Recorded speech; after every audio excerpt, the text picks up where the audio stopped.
bilangan anak tapi lamun dikir hobi mah tentang tuh bilangan ke kumaha di mana pasti bakal eling ke ahli pikir. Karena lamun ramah kadang-kadang sok masih kahalangan mohon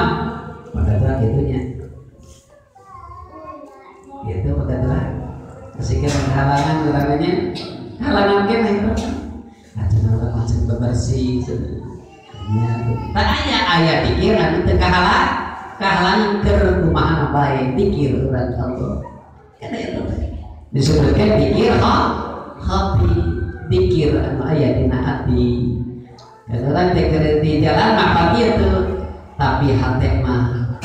pikir ka Gusti Allah